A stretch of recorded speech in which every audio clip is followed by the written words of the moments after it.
মাননীয় প্রধানমন্ত্রীর ভাষণের মাধ্যমে। এটাই রীতি, সংসদ নেতা ভাষণ দেবেন এবং সেই সংসদ অধিবেশন শেষ হবে। তার ভাষণ নিয়ে কয়েকটা কথা একটু বলতে চাই। আমি সবাইকে অনুরোধ করব তার দীর্ঘ ভাষণটি শোনার জন্য। আমার অবস্থান থেকে, যেহেতু আমি তার একজন উপদেষ্টা, তার ভাষণ নিয়ে খুব নিউট্রালি কথা বললেও অনেকের কাছে আসলে ভালো লাগবে না, বলবেন আমার তো এভাবেই কথা বলার কথা। কিন্তু আমি আবারও বলছি, প্লিজ এই ভাষণটা শুনবেন। বাংলাদেশের সংসদীয় ইতিহাসের একটা গুরুত্বপূর্ণ, অতি গুরুত্বপূর্ণ মাইল ফলক বলে আমি বিশ্বাস করি। আমি সেটা নিয়ে কিছু কথা পরে বলবো। শেষ দিন সম্পর্কে কয়েকটা কথা, শেষ দিনে যা যা হলো, যারা কথা বললেন এবং পুরো সেশনগুলোতে যা হলো, তার ভিত্তিতে আসলে আমরা কি দেখতে পাচ্ছি সংসদ বাংলাদেশের যাবতীয় কর্মকাণ্ডের, রাজনৈতিক কর্মকাণ্ডের কেন্দ্রবিন্দু হতে যাচ্ছে, এই প্রশ্নটা একটু জবাব খুঁজতে চাইব। শেষ দিন ঘটনাবহুল ছিল, এটাই রীতি। সাধারণত মানে আমরা কথ্য ভাষায় যাদেরকে হেভি ওয়েট বলি, সেই মানুষরা শেষ দিন স্পিচ দেন। জনাব নাহিদ ইসলাম বক্তব্য দিয়েছেন, বিরোধী দলীয় চিফ হুইপ, একটা ব্যালেন্সড ভালো বক্তব্য। এনসিপিকে দেখলাম সেলিব্রেট করবেন, এটাই করা উচিত, তারা তাদের জায়গা থেকে করবেন। তার কথার মধ্যে যুক্তি, তথ্যপাত্য ভালো ছিল, পাল্টা যুক্তিও প্রচুর আছে, সেই আলোচনায় আজকে যাচ্ছি না। জনাব নাহিদ ইসলাম সংসদে কথা বলছেন, দেখতে ভালো লাগে। আমি প্রায়ই বলি যে গণঅভ্যুত্থানের পোস্টার বয় তিনি অনুপ্রেরণা জাগিয়েছেন। এনসিপির আরও যারা আছেন তারা বিভিন্ন সময় ভালোভাবেই কথাবার্তা বলেছেন এবং অনেকে এটা বলেন যে জামায়াতের সদস্যদের চাইতেও জামায়াতের সদস্যদেরকে ছাপিয়ে গেছেন, তাদের সংখ্যা কম থাকলেও এটারও ভিত্তি খানিকটা আছে বলা যায়। জামায়াত ইসলামের আমির যে বক্তব্য দিয়েছেন সেটাও খুবই ব্যালেন্সড ছিল, খুবই সফট ছিল।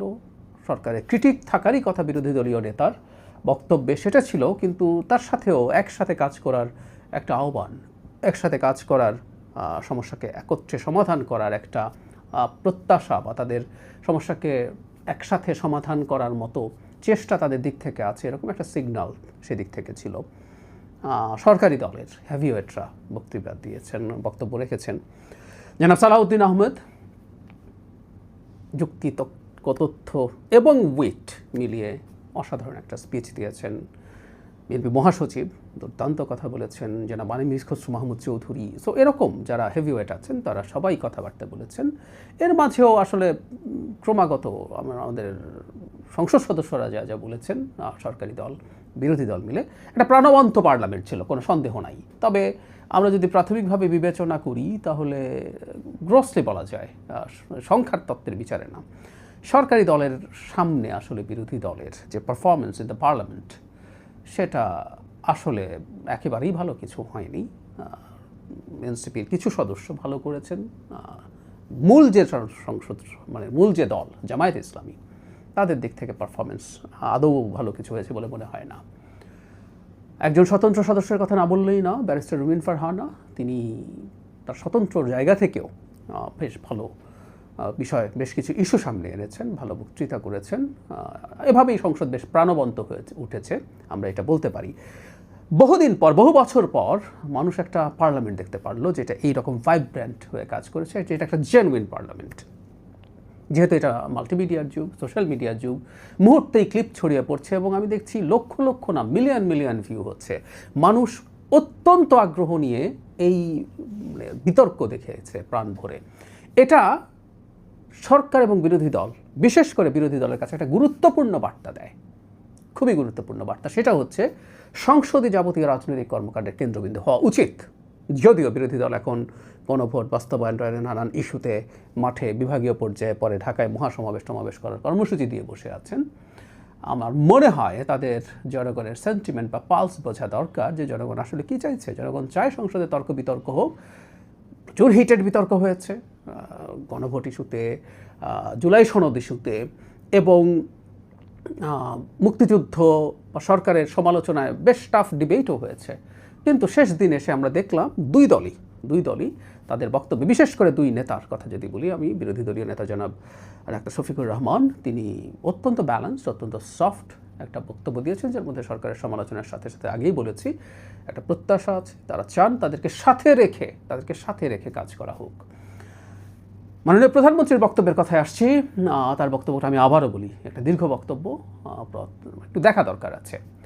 এমনিতেই একটা বাংলাদেশের মতো দেশে একটা সরকার প্রধান বা সংসদীয় দলের এখন ঘটনাচক্রে তিনি সংসদীয় দলেরও নেতা, সংসদ নেতা।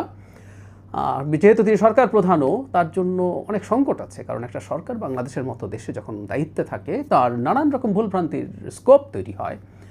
শুধু সেটাই না, শেখ হাসিনার ফেলে যাওয়া, ধ্বংস করে যাওয়া একটা রাষ্ট্র ব্যবস্থার উপরে দাঁড়িয়ে মাত্র 2 মাস পার হয়েছে এরকম একটা সরকারের জন্য খুব কমফোর্টেবল সময় না। তারপরও সেই জায়গায় দাঁড়িয়ে তিনি চেষ্টা করছেন, এবং সেখানে দাঁড়িয়ে তিনি কীভাবে চেষ্টা করছেন সেটার একটা চমৎকার বর্ণনা দিয়েছেন, এবং যেখানে যেখানে ঘাটতি আছে, সমস্যা আছে, স্বীকার করেছেন, সেটা দ্রুত করবেন বলছেন। মানে এই ধরনের প্রবণতা আসলে আমরা আগে দেখিনি।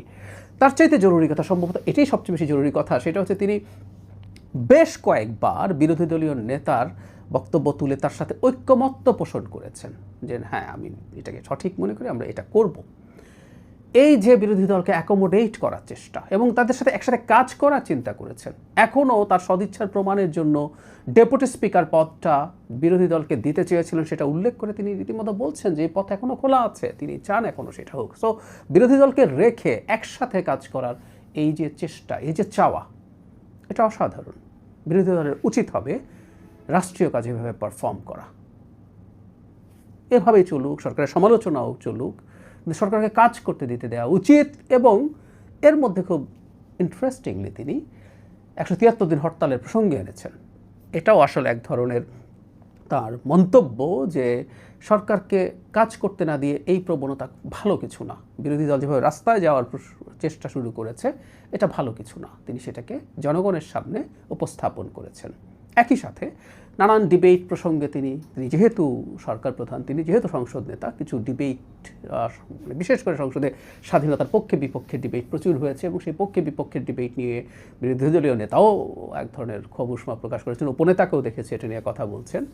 তো এটা নিয়ে আমি গতকালই একটা ভিডিওতে কথা বলেছি। আমি মনে করি এই ডিবেটটা আসলে থেকে যাবে, এই ডিবেটটা সরে যাবে না। কিন্তু মাননীয় প্রধানমন্ত্রী একটা খুব গুরুত্বপূর্ণ কথা সামনে এনেছেন যে এগুলো যদি অনেক বেশি চলতে থাকে, এগুলো আসলে সংকটে পড়া মানুষদের সংকটে হাসি ফোটাতে পারবে না। হামে আক্রান্ত শিশুর মায়ের কথা বলছেন, হাওর অঞ্চলে যে কৃষক তার ফসল হারাচ্ছে তার কথা বলছেন, সেগুলো উল্লেখ করেছে। সো ওই প্রশ্নগুলো খুব গুরুত্বপূর্ণ, এবং হিটের বিতর্ক শুধু মুক্তিযুদ্ধই শুতে হয়েছে তা না, জুলাই সনদোষিত অত্যন্ত উত্তপ্ত বিতর্ক হয়েছে, যেটা হবারই কথা ছিল। এবং আমি বহুবার বলেছি, আমি সংসদ নির্বাচনের আগেই বলেছিলাম যে পরবর্তী জায়গায় এই ঘটনা ঘটতে পারে, এবং বিট্রে করে, প্রতারণা করে এই জুলাই সনদ এবং গণভোট যে জায়গায় নিয়ে যাওয়া হয়েছে সেটা খুবই সমস্যাপূর্ণ ছিল। মাননীয় প্রধানমন্ত্রীর সবচেয়ে গুরুত্বপূর্ণ একটা জায়গা যদি পিক করতে চাই, আমি অনেক কিছুই বললাম, এই জায়গাটা একটু আমি মানে একদম এক্স্যাক্টলি পড়ি। আমি আবারও বলছি, খুব অল্প কিছু আমি টাচ করছি। আমি আবারও বলি, আমি রিকোয়েস্ট করি সবাই স্পিচটা শুনবেন। মাননীয় প্রধানমন্ত্রী একটা জায়গায় বলছেন, তিনি আপনারা যারা স্পিচে দেখেছেন দেখবেন, উনি ওনার সিটটাকে রীতিমতো পয়েন্ট আউট করে বলছেন, দেখলে মনে হয় এ চেহারে বসতে আরাম, কিন্তু এই চেয়ারটাতে বসে তার মনে হয় প্রতি মুহূর্তে আগুনের তাপ আসছে। এখানে অনেকে একটু হাসছিলেন, তিনি থামিয়ে বলছেন উনি এটা সিরিয়াসলি বলছেন, এটা হাসির বিষয় বা হালকা বিষয় না। তিনি বলেন, আমি হয়তো আরও পপুলার কথা বলতে পারতাম, যেটাতে আরও অনেক বেশি তালি হয়, কিন্তু এই চেয়ার আমাকে বলে আমি সবসময় পপুলার কথা বলতে পারি না। তিনি বলেন এই চেয়ার বলে তাকে সঠিক সিদ্ধান্তই নিতে হবে, পপুলার সিদ্ধান্ত নয়। আমি এই জায়গাটা আবারও পড়ি, শেষ অংশটা। এই চেয়ার বলে তাকে সঠিক সিদ্ধান্তই নিতে হবে, পপুলার সিদ্ধান্ত নয়। আমরা খেয়াল করি এর মধ্যে আরও ডিটেল কথাবার্তা উনি বলেছেন। তিনি এটা বলেছেন যে রাজনীতিবিদ হিসেবে আমারও ইচ্ছে হয় আমি একটু বেশি হাততালি পাই, কিন্তু চেয়ারটা আবার ক্রমাগত এটা করে। পপুলার সিদ্ধান্ত একই সাথে জনস্বার্থে হতে পারে কখনো কখনো, আবার কখনো কখনো, যেটাকে আসলে তিনি উল্লেখ করার চেষ্টা করেছেন, কখনো কখনো বা অনেক সময় সঠিক সিদ্ধান্ত পপুলার নাও হতে পারে, আনপপুলার হতে পারে। প্রতিটা সঠিক সিদ্ধান্ত কোনো না কোনো মানুষকে, কোনো না কোনো শ্রেণী পেশার মানুষকে কোনো না কোনোভাবে এফেক্ট করবে, সেই কথাটা স্মরণ করিয়ে দিয়েছেন। আমি জনগণের কাছে আহ্বান জানাই, তার একজন উপদেষ্টা হিসেবেও, মাননীয় প্রধানমন্ত্রীর এই কথাটা আমরা যেন সবাই মন দিয়ে অনুভব করি। একটা সরকার একেবারে ধ্বংসপ্রাপ্ত, ভঙ্গুর না, ধ্বংসপ্রাপ্ত রাষ্ট্র ব্যবস্থার উপরে দাঁড়িয়ে দায়িত্ব নিয়েছে। সেই সরকারকে এই সব কিছু ঠিক করা, অর্থনীতি থেকে শুরু করে রাষ্ট্রীয় প্রতিটা প্রতিষ্ঠান ঠিক করার জন্য অনেক সময় আনপপুলার সিদ্ধান্ত নিতে হবে, জনগণ যেন সরকারের সদিচ্ছা, মাননীয় প্রধানমন্ত্রীর সদিচ্ছাটা অনুভব করার চেষ্টা করেন, সেটা রাষ্ট্রের জন্য ভালো হবে। দীর্ঘমেয়াদে, মধ্যমেয়াদে, স্বল্প মেয়াদে কারো কারো কাছে খারাপ লেগে উঠতে পারে, কিন্তু এটা আলটিমেটলি কল্যাণকর হবে, এই বোধটা যেন সবার মধ্যে থাকে। আমি আশা করি সরকার, আমি বিশ্বাস করি, এই যে সরকার অংশ হিসাবেও বলছি, আমরা কেন এই ধরনের যদি আনপপুলার সিদ্ধান্ত হয় সেটাকে খোলা মনে ব্যাখ্যা করার চেষ্টা করব, জানানোর চেষ্টা করব। আমি আশা করি তাতে তাদের এই বোধ কমে যাবে যে আমাদের ক্ষতি হচ্ছে বা আমরা খারাপ আছি। আমি আশা করি সবাই এই সমর্থনটা বজায় রাখবেন। শেষে কয়েকটা কথা বলা একটু জরুরি। এই সংসদ আসলে একটা বার্তা দিয়েছে, যেটা মাঝে একটা জায়গায় আমি বলেছিলাম, সকল রাজনৈতিক কর্মকাণ্ডের কেন্দ্রবিন্দু সংসদই হওয়া উচিত। জনগণ এই বার্তা দিয়েছে অসীম অসাধারণ আগ্রহ নিয়ে। ফেসবুকে ঢুকলেই কার বক্তব্য ভালো হয়েছে, কারটা খারাপ হয়েছে র্যাঙ্কিং করছেন, কার বক্তব্য এরকম হয়নি, ওটা হলে ভালো হতো, কি থাকা উচিত ছিল, সমালোচনা হচ্ছে, হাসাহাসি হচ্ছে, বিদ্রূপ হচ্ছে, স্যাটায়ার হচ্ছে। তার মানে মানুষ এটাকে এভাবে নিচ্ছে, মিলিয়নস অফ ভিউ হচ্ছে অনেকেরই বক্তব্যের। জনগণ এই বার্তাটা দিয়ে দিয়েছে, সংসদই যেন কেন্দ্রবিন্দু হয়।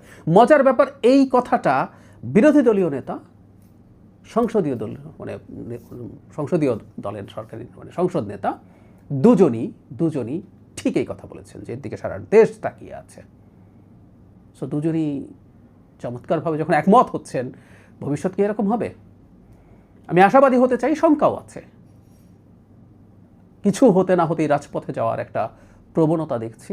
এটা গণতান্ত্রিক পন্থায় থাকলে ইটস ফাইন, কিন্তু যেটা হয়, মানে প্রচুর ভেস্টেড ইন্টারেস্ট গ্রুপ আছে, বিশেষ করে অনেকেই সংসদে আসতে পারেননি, তাদের কাছে মনে হয় সংসদ কেন্দ্রবিন্দু না হয়ে রাস্তাই মনে হয় ভালো। সো তারা প্রাসঙ্গিক থাকতে পারেন, তারা আছেন, বা আরও এর মধ্যে নানান ভেস্টেড ইন্টারেস্ট গ্রুপ আছে যারা বাংলাদেশের উন্নয়ন, বাংলাদেশের স্থিতিশীলতাকে পছন্দ করেন না।